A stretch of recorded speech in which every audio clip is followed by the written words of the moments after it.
Save my company. I'll give you $100 million. The CEO mocked the maid's daughter. But he never imagined that she was the only one who could actually do it. The system is gone. At 8:55 a.m., Stratosphere Solutions, a company processing $500 million an hour, flatlines. Panic erupts. Every minute we are down, we lose $1 million, screams CEO Harrison Cole. The best minds in New York are helpless. The virus is brilliant. The company is finished. In the chaos, only one person sees the truth. A 12-year-old girl. I think I can help. She's met with cruel laughter. You? The CEO scoffs. The maid's daughter? He makes a sarcastic promise. Save my company, and I'll give you $100 million. It was the most expensive joke of his life. In a room full of failing experts, what if she was the only one who knew how to stop the bleeding? It was 5 a.m. when Laura O'Malley pushed her cleaning cart into the lobby of Stratosphere Solutions. The building was a spear of glass and steel piercing the dark Manhattan sky. Laura, at 42, wore her simple uniform with a quiet, tired dignity. On her shoulders, she carried the hopes of her small family. She was a single mother. Her entire world revolved around one person, her daughter, Emily. 14 years ago, Laura had arrived in the city with nothing. She had only a bus ticket and an old photograph of her father. Her father was Sam O'Malley. He was a war hero, a legend in his old unit. He had been a code breaker, a quiet man who saw patterns in chaos. He passed away when Laura was young, leaving her with only his stories and his sharp analytical mind. It was a mind she had passed on to her own daughter. "Mom," a small voice whispered from the lobby entrance. Emily O'Malley, 12 years old, slipped through the automatic doors. Her blonde hair was pulled back in a simple ponytail. She held up a brown paper bag. "You forgot your breakfast. Again." Laura smiled, her face softening. "Emily, sweetie, you should be sleeping. It's too early for you." "I'm not tired," Emily said. Her eyes, the same bright blue as her grandfather's, were already scanning the massive, empty lobby. Emily was special. At school, she did not just get good grades. She solved puzzles that stumped her teachers. Her math teacher once told Laura, "Mrs. O'Malley, I don't know how to teach her. She's already 3 years ahead of the curriculum." Emily saw the world differently. She saw it as a set of interlocking systems. Like her grandfather, she loved patterns. She loved codes. She dreamed of building computers, not cleaning the floors around them. "One day, I'm going to work on the 50th floor," Emily said quietly. She was watching the digital stock ticker run in a silent loop across the marble wall. "But not with a cleaning cart," she added. "I'm going to be an engineer." Laura felt a familiar pang in her heart. She knew how hard the world could be. She knew how people looked at them. "You are the smartest person I know, honey," Laura said, smoothing Emily's hair. "You can be anything." "I know," Emily said. She wasn't bragging. It was just a fact. In the summer, Emily often came with her mother in the early hours. The building was quiet. She would help Laura organize supplies. She polished the brass fixtures. She checked the conference room schedules, but her mind was always working. She watched the engineers who came in early. She watched the security systems. She noticed the flaws. "Mom, why do they use a 6-digit keypad for the main server room?" she murmured while wiping fingerprints off the panel. "It's too easy to brute force. They should be using biometric scanners." Laura would just shake her head, half confused, half amazed. "Just wipe it clean, sweetie." Emily's mind was a sponge. It soaked up everything. "Mom, why do they look right through us?" Emily asked one morning. 2 executives in sharp suits had just walked past, discussing a golf game. They had walked so close, Laura had to pull her cart back to avoid being hit. They didn't even blink. They didn't see her. Laura stopped wiping a glass door. She looked at her daughter. "Honey, some people think the job they have or the money they make makes them better than other people. But that's not logical," Emily said. "Your job is important. If you didn't clean, the building would be a mess. It would be unhealthy. Systems need maintenance. All systems. Laura smiled. You're right. Now, remember what Grandpa Sam always said in his letters? Emily's face lit up. She recited it from memory. Dignity isn't in the title. It's in the work. Exactly, Laura said. You have the kindest heart and the sharpest mind. That is your value. Not everyone was like the executives. George, the night security guard, always saved a donut for Emily. He was an older man, kind and slow-moving, and Brenda, the executive assistant on the 40th floor, always chatted with Laura. That girl of yours, she's a firecracker, Laura, Brenda said just last week. She was in the break room reading a book about quantum something? Quantum computing, Emily supplied, walking up. It's about how particles can be in two places at once. It could change everything. Brenda just laughed and gave her a granola bar. She's going places, Laura. Mark my words. Emily dreamed of those places every night. She dreamed of writing code that could solve climate change. She dreamed of walking into this building as an equal. But she also saw the reality. She saw how some of the younger managers looked at her mother. A look of annoyance. A look of disgust. One day, Emily whispered to herself, watching the sunrise hit the 50th floor. They'll see. Laura worked double shifts. She cleaned offices at night and houses in the suburbs during the day. Every extra dollar went into a college fund for Emily. My daughter is going to have the life I couldn't, Laura told George one night. She's not just going to clean floors. She's going to own the building. Emily heard this. She felt the weight of her mother's dreams. It wasn't a burden, it was fuel. Every book from the library, every hour spent on the old-school computer, it was a step toward that future. Their story was the story of so many. Honest, hard-working people, full of dreams, but overlooked. They were the invisible engine that kept the city running. Laura was meticulous. She treated everyone with respect, from the CEO to the mailroom clerk. Emily absorbed these lessons. She saw her mother's dignity. She learned that character was more important than a job title. You're going to achieve everything you dream of, Laura would say, hugging Emily tight, but never forget who you are, and never forget the work it took to get there. That Tuesday morning, neither of them knew their lives were about to change. In just a few hours, the girl everyone ignored would become the most important person at Stratosphere Solutions. As Emily helped her mother clean the 49th floor executive lounge, she had no idea, she did not know that the entire company would soon depend on her. Her mother had planted seeds of dignity and hard work. Her grandfather had passed down a mind that saw through chaos. Now, those seeds were about to blossom. On the 50th floor, Harrison Cole ruled his empire. He was 58, with a perfectly tailored suit and ice-gray eyes. He saw the world in black and white, winners and losers. To Harrison Cole, people like Laura and Emily were furniture. Brenda, why is that cleaning cart still on this floor? He snapped, walking past. It's 6 a.m. They should be gone. Yes, Mr. Cole, Brenda said, wincing. But the real poison was 2 floors below. Mark Jennings, the chief technology officer. He was 45, ambitious, and deeply insecure. He hated Harrison Cole's arrogance, but he hated people he saw as beneath him even more. Look at that, Mark muttered to a junior programmer, seeing Emily read a sign by the elevator. They're even bringing their children to work now. This place is turning into a daycare. Mark despised uneducated people. He believed success was genetic. You either had it or you cleaned toilets. His ambition was simple: take control of Stratosphere Solutions, and he had a plan.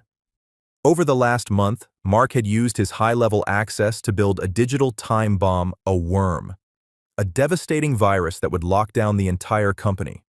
It would erase critical data. It would sever their connection to the global markets. His goal: create a crisis so massive, the board would blame Harrison Cole. Cole would be fired.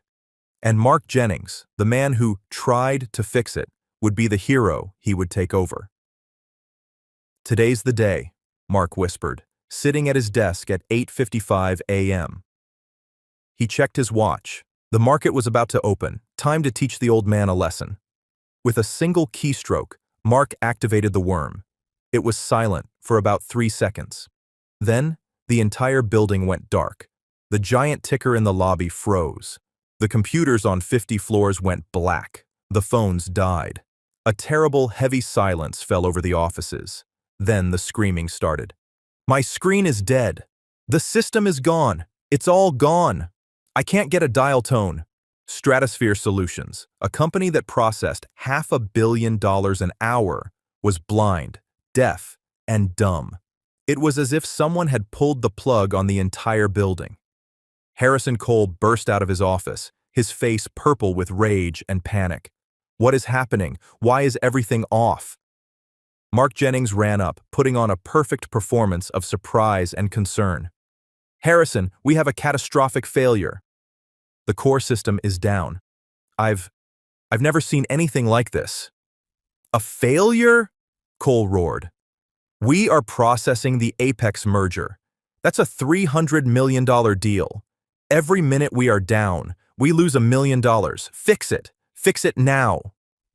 "I'm trying, Harrison," Mark lied smoothly. "But this is bad. You should probably call the board." Harrison Cole felt the floor drop out from under him. The board. They would crucify him, his career, his reputation, his empire. It was all on the line. Down on the 40th floor, Laura and Emily had been trapped when the elevator shut down. They heard the panic, the shouting, the running. "What's going on, Mom?" Emily asked, her voice calm. She was watching the security guards run by, their radios dead. She looked at the network status monitor on the wall. It was not just off. It was showing a fatal error code she recognized. Her analytical mind was already working. "Mom," Emily said, her voice low. "This wasn't an accident." "What do you mean, sweetie?" Laura asked, pulling her cart close. "Systems don't just fail like this, not all at once. They have backups. They have redundancies." Emily pointed to the error code. "That's not a failure. That's a command. Someone told it to shut down." Laura looked at her daughter, a new fear rising. "Someone inside the company?" "Yes," Emily said, "and they did it on purpose." Harrison Cole had screamed at Brenda to get the best people. "Call Cybercore, call Digital Fortress, get them here now." Soon, the 50th floor conference room was a command center. Clients were screaming. Investors were panicking.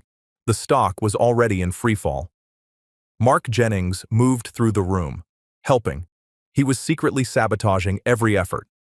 When a technician suggested rebooting the central server, Mark shook his head. No, too risky. We could corrupt the data caches." The first team of experts arrived. Cybercore. Robert Chen, their team lead, looked grim. "We need full admin access to diagnose." "You have it!" Harrison yelled. "Just get us back online." More teams arrived. The room was full of the smartest minds in New York, and nothing worked. "This virus, it's brilliant," one expert admitted. "It's not just locking us out, it's eating the data. But it's doing it slowly, hiding its tracks. It's like it was built by someone who knew our exact system architecture," Robert Chen said, looking around the room. 3 hours passed. 4. The best experts in the city were failing. Harrison Cole watched his empire crumble. "I'm calling the FBI," Harrison suddenly announced. "If this is sabotage, I want an investigation. I want someone in jail." Mark Jennings felt a cold spike of fear. The FBI. They could trace the access logs. "Harrison, wait," Mark said, trying to sound reasonable. "The FBI will impound everything. They'll lock down the servers as evidence. We'll be down for weeks." "I don't care," Harrison roared. "I want answers." Laura and Emily had been asked to bring water into the packed conference room. The air was thick with sweat and fear. Emily, carrying a tray of plastic cups, had been listening. She watched Mark Jennings. She saw how he diverted the experts. She saw the flash of pure panic in his eyes when Mr. Cole mentioned the FBI. She knew. As Laura was about to leave, Emily put her tray down. She stepped forward. "Excuse me," she said. The room went silent. 25 of the brightest tech minds in the world stopped talking. They all turned to look at a 12-year-old girl in a simple dress. "Who is this?" Harrison Cole demanded, his voice raw with irritation. "Get this kid out of here." "She's my daughter, sir," Laura said, her voice trembling. "I'm so sorry." "Emily, come on, we're bothering them." "Wait, Mom," Emily said. Her voice was not loud, but it cut through the room. I think I can help." Mark Jennings burst out laughing. It was a loud, cruel sound. "You can help?" he sneered. "This is priceless. We have the best minds from Cybercore, and she thinks she can help." "What? Did you learn about global mainframes while you were sweeping the floor?" Laura put a protective hand on Emily's shoulder. "Sir, please, she's just a child." "Exactly," Mark said. "So get her out. We are trying to save a multi-billion-dollar company." "I know what the virus is," Emily said, looking past Mark, directly at Harrison Cole. The room went dead quiet again. "I know how it was built, and I know why the experts can't stop it." Harrison Cole stared at her. He was a desperate man. He was also an arrogant man. He was being humiliated by a child. He let out a short, bark-like laugh. The sound was terrifying. "You?" he said, his voice dripping with contempt. "The maid's daughter?" He looked around the room, at the chaos. He pointed a shaking finger at Emily. "You save my company, kid. You save my company, and I'll give you $100 million. It was not a promise, it was a curse. It was the deepest sarcasm he could manage. "Now get her. Out!" he screamed. Mark Jennings smiled, victorious. He grabbed Emily's arm. "You heard the man. Go play with your dolls." Laura pulled Emily back, shielding her. "Don't you touch my daughter." She pulled Emily out of the room, her face burning with humiliation. The door clicked shut, leaving the men to their failure. The heavy door of the conference room clicked shut, sealing them in the hallway. The silence out here felt even louder than the panic inside Laura O'Malley finally let out the breath she had been holding. Her hands were shaking. She was not angry. She was deeply, profoundly hurt. "Oh, Emily," she whispered, her voice thick with tears she refused to let fall. "I am so sorry. That man, Mr. Jennings, the way he looked at you, the way Mr. Cole laughed." She pulled Emily into a fierce hug. "I should never have let you speak. I just wanted to protect you." Emily did not hug her back at first. She was completely still. Her mind was racing. She was not processing the insult. She was processing the data. She heard the faint, desperate typing from inside the room. She saw the error code still frozen on a wall monitor. She saw Mark Jennings's face in her mind, the way his eyes darted to the main server hub when the FBI was mentioned. "He's afraid of the servers being taken," Emily murmured. "That's where the proof is." "What, sweetie?" Laura asked, pulling back to look at her daughter's face. "He's not just blocking them," Emily said, her voice gaining a sharp, clear focus. "He's diverting them. They're looking for one virus, but there are two." "Emily, stop," Laura said, her voice full of pain. "Let it go. These people, they don't deserve your help. They're cruel. Let's just go home." "We can't," Emily said. "The elevators are off." It was a simple, practical statement, but it also meant they were still in the game. "Mom, I need a computer, one that's on the internal network but not a main terminal." "Emily, what are you talking about?" "The assistant's desk, Brenda," Emily said. "She has a workstation on the 40th floor. It has high-level access. It's probably on a separate power backup." "We can't just—" Laura started. "Laura? Emily?" A voice called from down the hall. It was Brenda, the executive assistant. Her face was pale, and she was clutching a stack of papers to her chest. "I can't believe what Mr. Cole said. It was monstrous," Brenda said, her voice shaking. And Mark Jennings. I've never liked that man. Laura nodded, trying to hold on to her composure. It's all right, Brenda. We're going to try and find the stairs. No, Emily said, stepping forward. Brenda looked at her. Emily, Laura warned. They're all going to fail, Emily said, not to her mom, but to Brenda. Her voice was steady.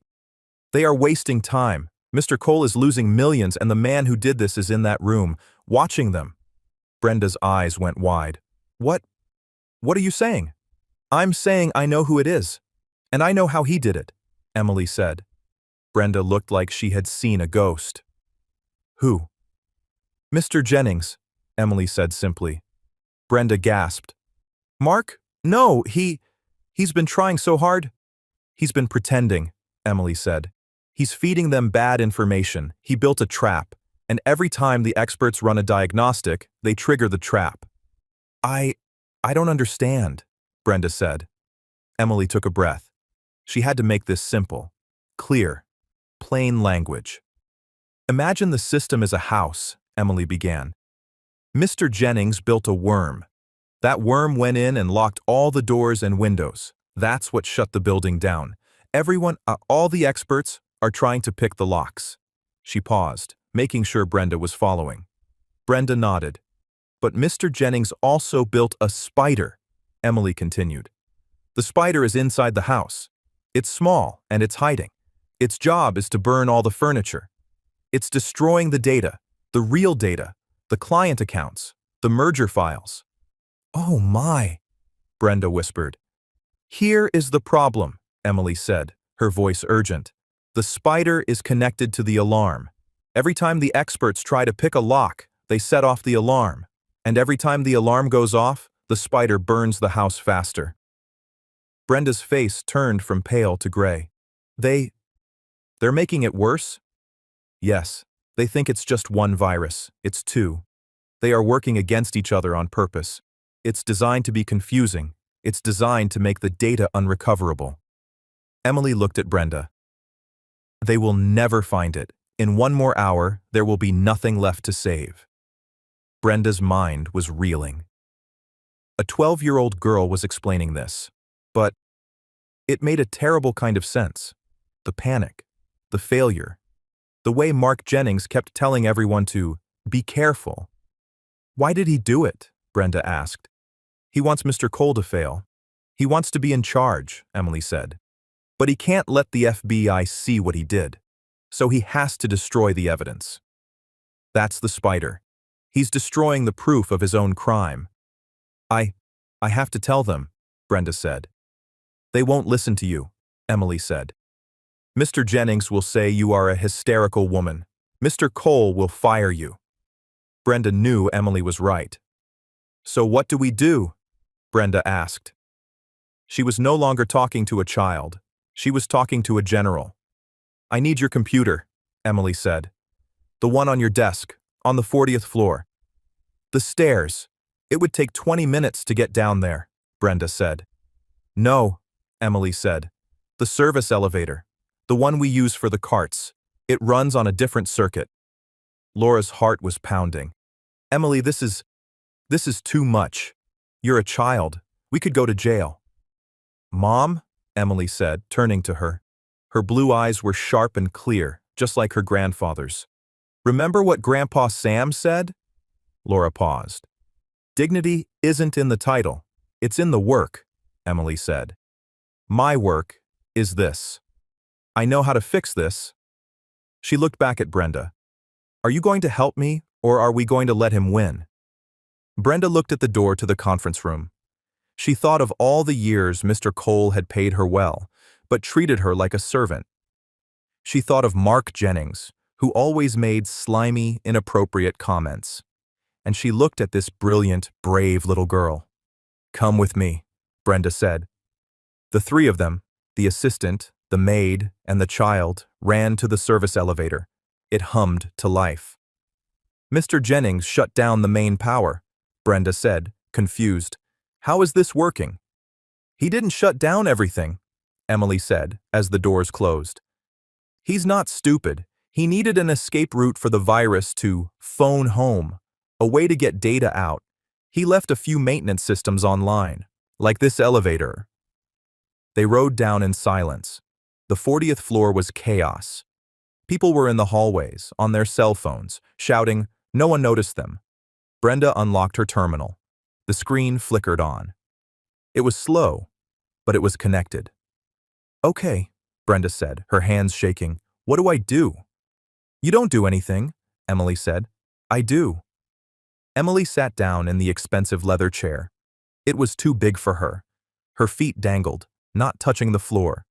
She put her small hands on the keyboard. Mom, she said, I need you to be the lookout. Stand by the door.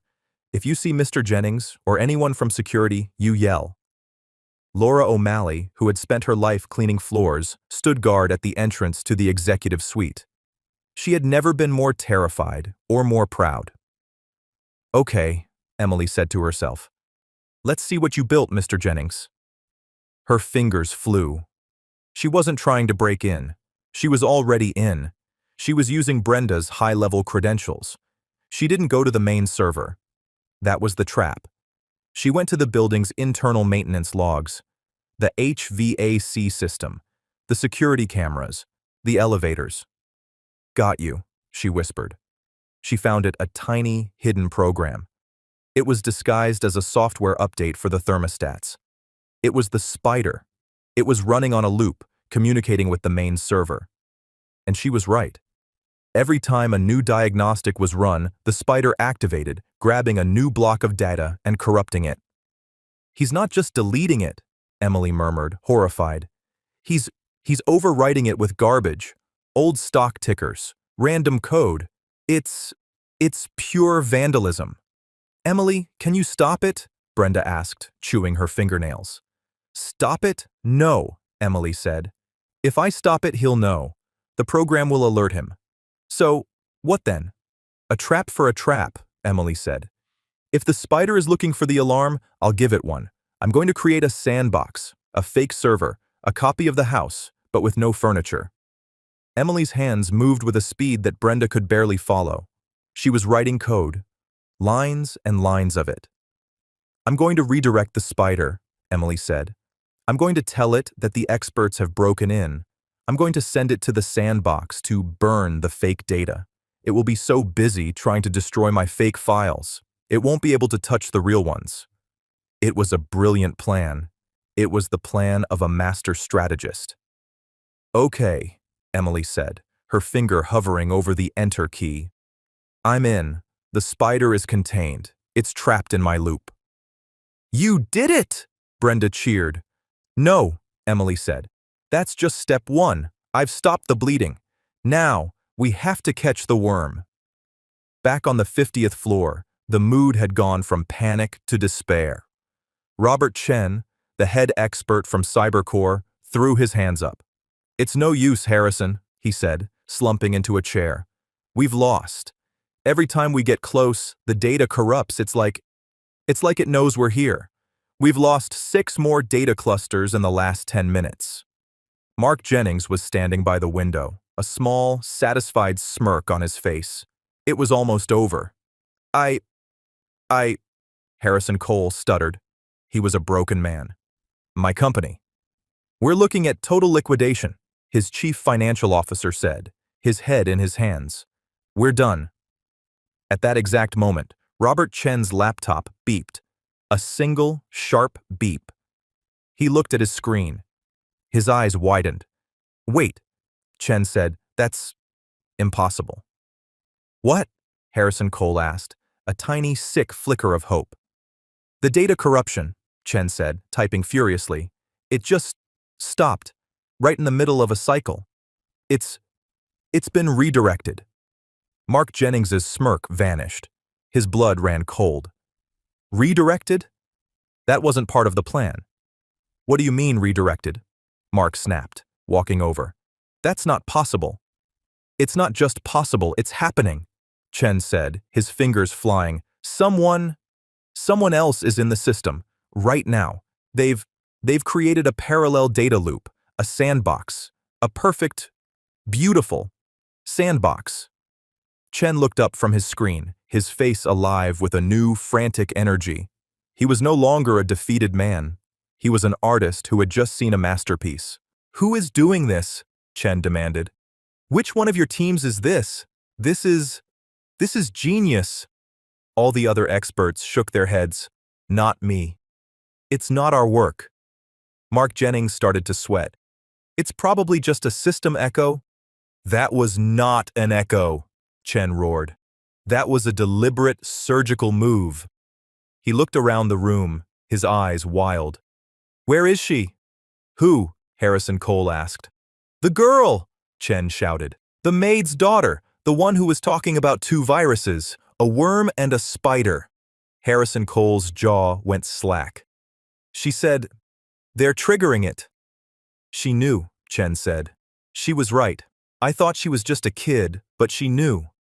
He grabbed Harrison Cole by the lapels of his $5,000 suit.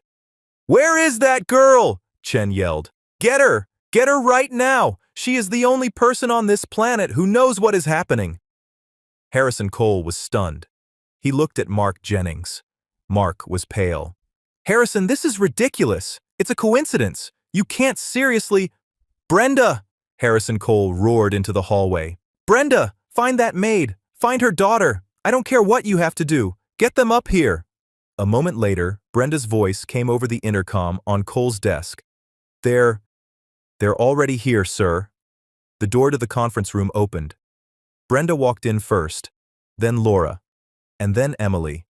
Every person in the room, the experts, the executives, the lawyers, all turned. Emily O'Malley, 12 years old, walked to the head of the giant mahogany table. She was so small, she could barely see over it. Mark Jennings looked at her, his eyes filled with a pure, murderous hatred. "You," he whispered. Emily ignored him. She looked at Robert Chen. "I contained the spider," she said. "It's trapped in a loop, chasing fake data." Chen just stared at her, his mouth open. "How?" "He routed it through the HVAC maintenance network," Emily said, as if it were obvious. "It was the only system with an open port to the outside. He was careless. He left the port open so he could check on it from home. I just closed the door behind it." Then she turned to Harrison Cole. The most powerful man in New York. The man who had mocked her. "The data is safe, Mr. Cole," Emily said. She pointed a small finger directly at Mark Jennings. "Now, should I tell them how to catch the worm? Or should I tell them about the man who built it?" The silence in the room was a living thing. It was heavy, and it was terrified. Mark Jennings stared at Emily. His face, which had been pale with shock, was now turning a dark, dangerous red. "This is a circus," he finally yelled. His voice was too loud, too sharp. "Are you all insane? You're listening to a child?" He pointed a shaking finger at Emily. "She's the one in the system. She's probably working with someone. She admitted she created a sandbox. How do we know she didn't cause all this just to play hero?" The accusation was absurd, but it was enough to make Harrison Cole hesitate. He looked from his trusted CTO to the 12-year-old girl. "Mr. Jennings," Cole began, his voice uncertain. "I didn't," Emily said. Her voice was flat. No fear, no emotion, just fact. "He did." She did not try to argue. She did not defend herself. She turned away from Mark Jennings, as if he were no longer important. She walked to Robert Chen's laptop. He was the cybercore expert. He was still staring at his screen, mesmerized by the code that had trapped the spider. "May I?" Emily asked him. Robert Chen looked up. He saw her calm, serious face. He nodded slowly. It's your show, kid." He stood up, giving her his chair. Emily sat down. Once again, her feet dangled, inches from the floor. Her hands moved over the keyboard. She wasn't just typing, she was navigating. She was moving through the digital traps Mark had set. "The worm is still active," she said, speaking to the whole room. "We're safe from the spider.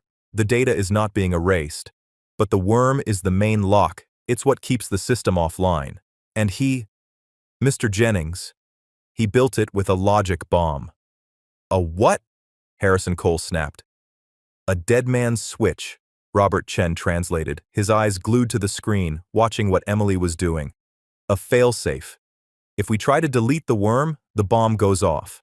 It will destroy the central servers, not just erase the data. It will fry the hardware.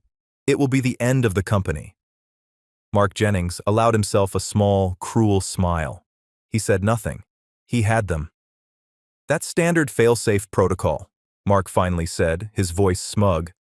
Any good security system has one. It's not proof of anything. I know, Emily said, without looking up. The proof isn't in the bomb. She kept typing. She opened a new window. It was the source code for the worm. It was thousands of lines of complex, encrypted text. The proof is in the style. She pointed a small finger at a block of text.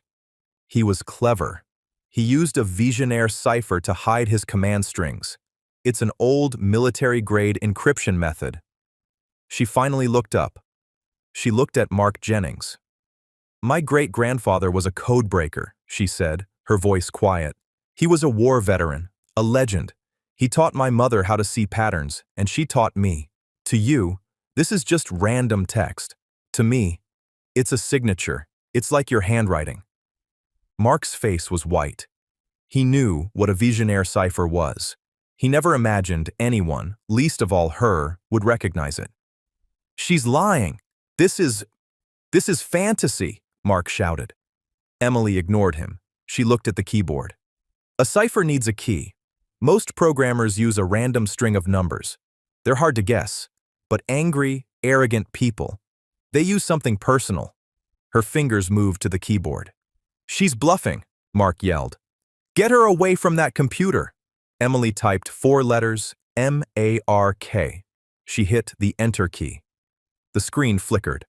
The lines of random text suddenly decrypted. They resolved into plain, readable English, a list of hidden commands. And at the very bottom, a hidden note left by the programmer for himself.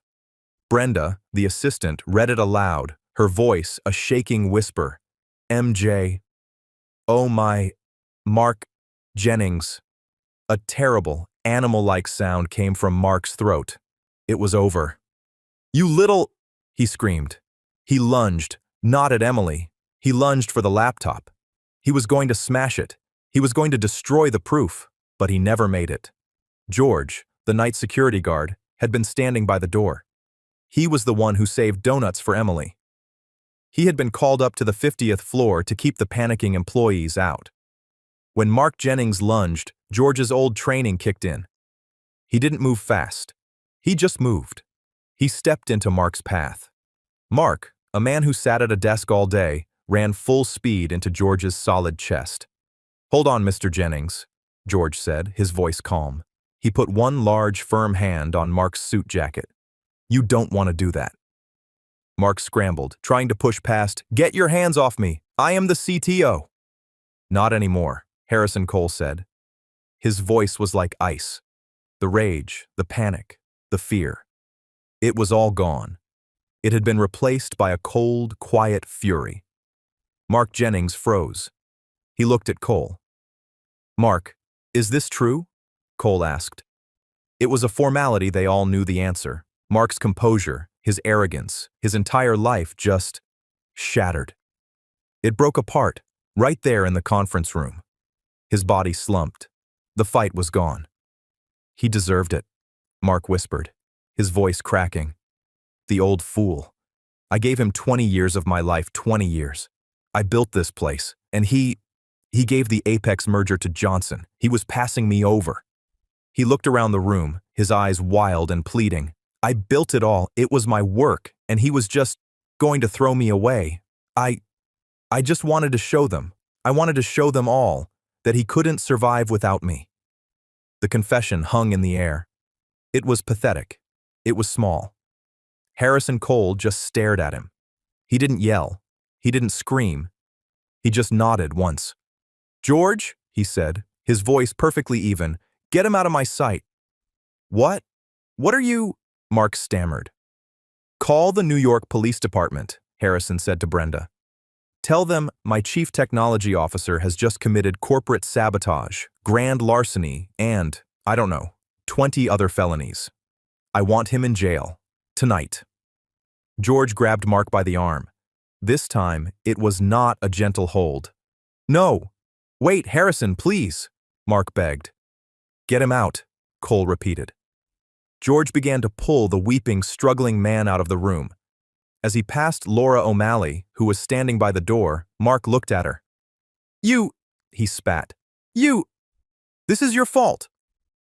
Laura just looked back at him, her face sad. She said nothing. And then he was gone. The room was quiet again, but the tension was still there. The computers were still dark. Robert Chen cleared his throat. Mr. Cole, he was right about one thing. The logic bomb. It's still armed. The worm is still in the system. All eyes went back to Emily. Harrison Cole looked at the small 12-year-old girl sitting in his expert's chair. His entire empire, his life's work, his reputation, all of it was in her small hands. His tone was different now. The mockery was gone. The arrogance was gone. He was humbled. Miss O'Malley, he said. The use of her formal name was a sign of a new, profound respect. Can you fix it? Can you save us? Emily was still looking at the screen. She was studying the code. He thinks he's smart, she said quietly. But he's just angry. And angry people make mistakes. They get predictable. What do you mean? Chen asked, leaning in. He built a dead man's switch, Emily explained. It's designed to destroy everything if he gets caught. But he also built it so he could turn it off. A back door, Chen breathed. Of course, he'd want a way to stop it, just in case he needed to regain control himself. He's an arrogant man, Emily said. He used his own name as the key for the cipher. He probably used another one to hide the back door. She looked back at the lines of code. The signature. It's not just a note, Emily whispered. It's a command. Her fingers flew. She copied the string, pasted it into a command prompt. She hit enter. A new window opened on the screen. It was black, with simple white text. Fail-safe controls accessed. Enter disarm key. He was logging his own initials? Chen said in disbelief. That's insane. No, Emily said. That's lazy. What's the key? Cole asked, his hands clenched. Emily looked at the keyboard. She thought for a second. What does a man like Mark Jennings love? What does he value? He didn't love the company. He didn't love the people. He just loved himself. She typed one word. Genius. She hit enter. The screen flashed. Invalid key. Attempts remaining. 2. A cold sweat broke out on Harrison Cole's forehead. Emily, Laura whispered from the door. Emily took a breath. Okay, not genius. What else? What did he shout? I built this place. 20 years. She thought. He was passed over for the Apex merger. That's what started it. She typed. Apex. Invalid key. Attempts remaining. 1. Oh God, the CFO moaned, sinking into a chair. We're done. One more guess. The room was silent. If she was wrong, the servers would fry. Emily closed her eyes. She pictured Mark. She pictured his office, which she had cleaned so many times, the photos on his desk. There were no photos of family, no photos of friends, just photos of him. Him on a boat, him getting an award, him with the mayor. He's a narcissist, Emily whispered. He told us. What? Cole asked. He used his name, M-A-R-K. He used his initials, M-J. She looked at the screen. He's not complicated. He's just simple. She typed the key, password, failsafe disarmed. Robert Chen actually laughed, a short, sharp bark of disbelief. Password? He used password? He hid the door so well, Emily said. He never thought anyone would find it. He didn't need a strong lock. She took a deep breath. She moved the mouse. She highlighted the entire worm file, a file that represented 20 years of Mark Jennings's rage. Her small finger moved to the delete key. She pressed it. For a second, nothing happened.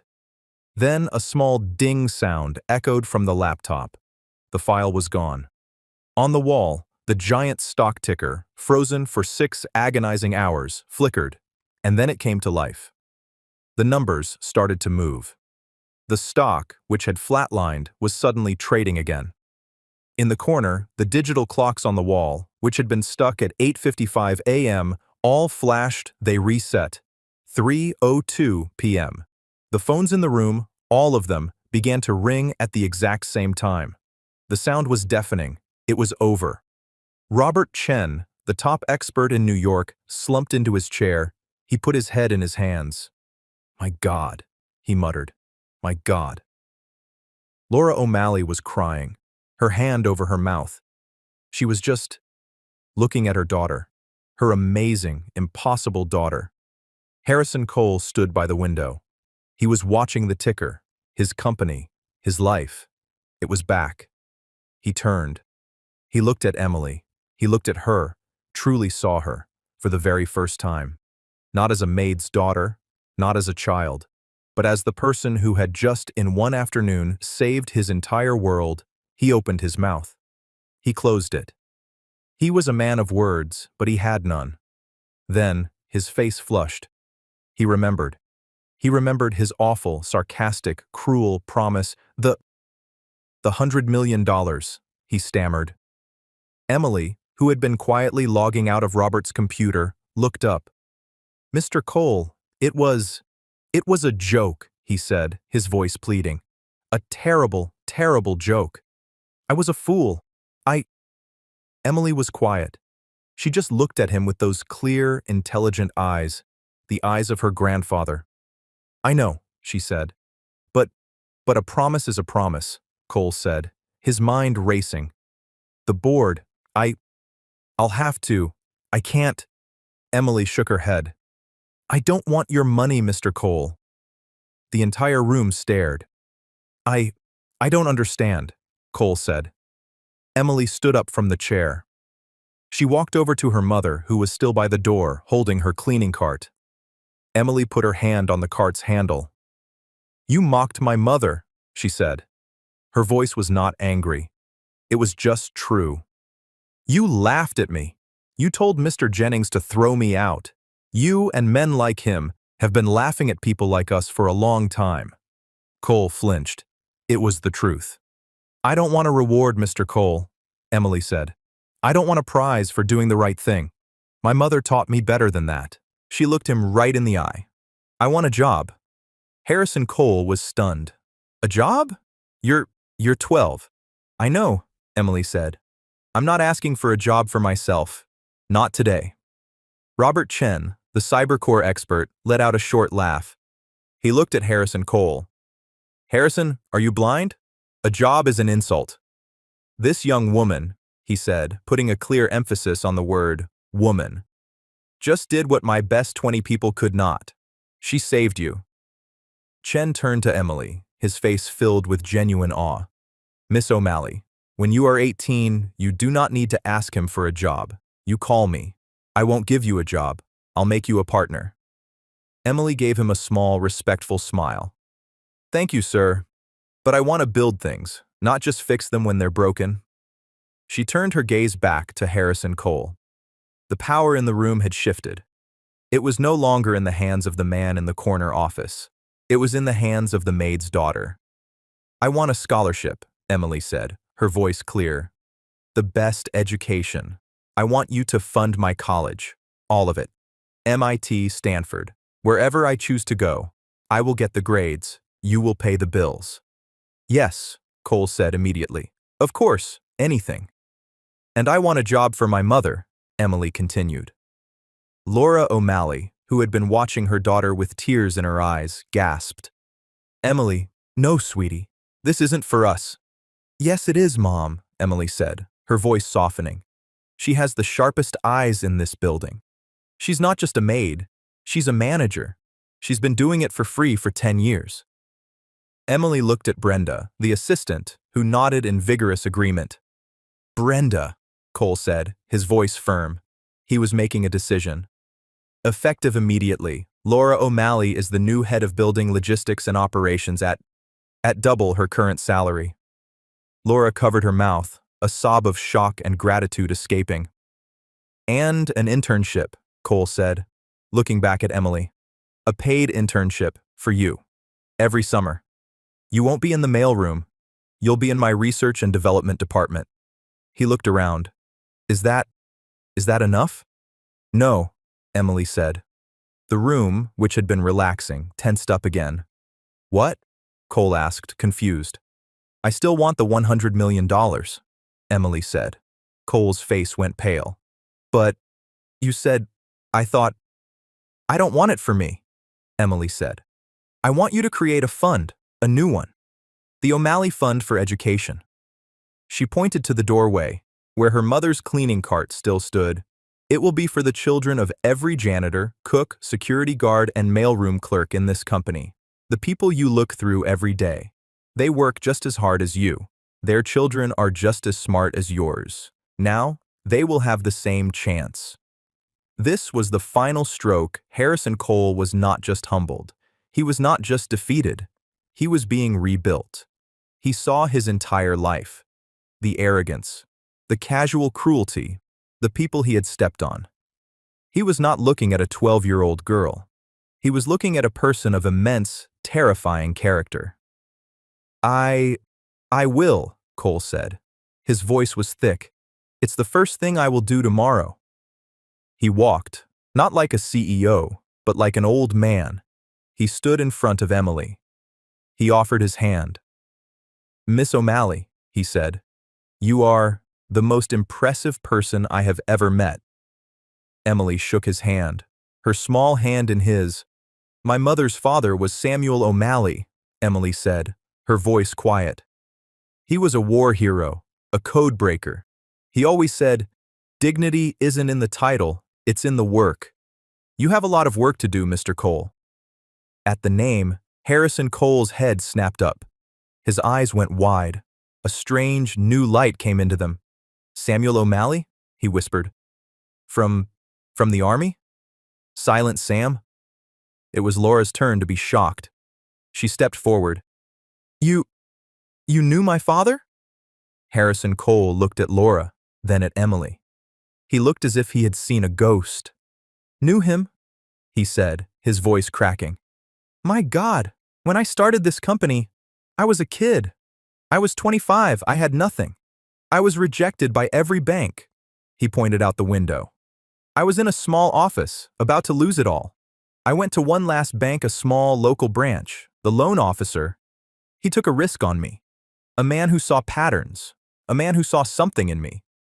He was looking at Laura, but he was seeing the past. It was Sam O'Malley. He approved my first loan. He saved me. He gave me my start. Cole's eyes filled with tears. He was not a CEO now. He was just a man, remembering a kindness. He told me one thing. He said, I see the patterns in you, kid. You'll do well.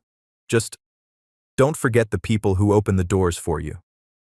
He looked at Emily. He saw her grandfather's clear, analytical eyes. All these years in this glass tower, I forgot his advice. I forgot the man who gave me everything. He looked at Laura. I mocked his granddaughter. I let his daughter be treated like she was invisible. He finally understood. The real debt. The real payment. It wasn't a joke, he said, his voice raw. $100 million. The fund. It's the least I can do. It's just a small repayment on a debt I have owed for 40 years. 1 month later, the lobby of Stratosphere Solutions felt different. Laura O'Malley walked through it. She was not pushing a cart. She was wearing a smart blue suit, holding a tablet. She stopped to talk to a group of her new logistics staff. She smiled. She was a natural leader. Harrison Cole came out of the elevator. He saw George, the security guard. George, he said. George tensed. Sir? Your son starts at City College next year, correct? Cole asked. George looked confused. Yes, sir. He's worried about the tuition. Tell him to apply for the O'Malley Fund. I will review it personally, Cole said. He smiled. And thank you, George, for everything you do. George just stared, speechless, as the CEO walked out the front door. That evening, in their small, clean apartment, Emily O'Malley was at her desk. It was the same desk, but on it sat a brand new, powerful computer. On the screen was a complex line of code. Laura came in, home from her new job. She was tired, but in a new way. A good way. How was your first day on the internship? Laura asked, smiling. Emily looked up. Her blonde hair caught the light. It was good, Emily said. I finished my first assignment for the R&D department. They think they have a security flaw in their new mobile app. Laura leaned over. And do they? Emily smiled. Her fingers moved, typing one last command. The flaw was gone. They did, she said. Emily O'Malley looked out the window. She saw the lights of the Manhattan skyline. She saw the stratosphere building, piercing the clouds. They were a long way from the 50th floor, but she knew, with the same certainty that she knew how to code, that one day she would not just work there, she would run it. She was the daughter of a maid, the granddaughter of a codebreaker, and she was just getting started.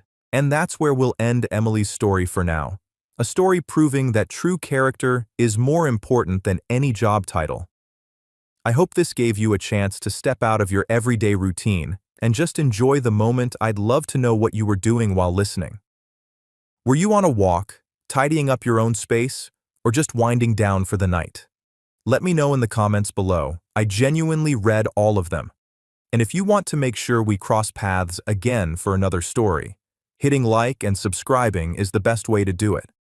Feel free to also drop your feedback on what you loved or what we can improve. Thanks for spending this time with me.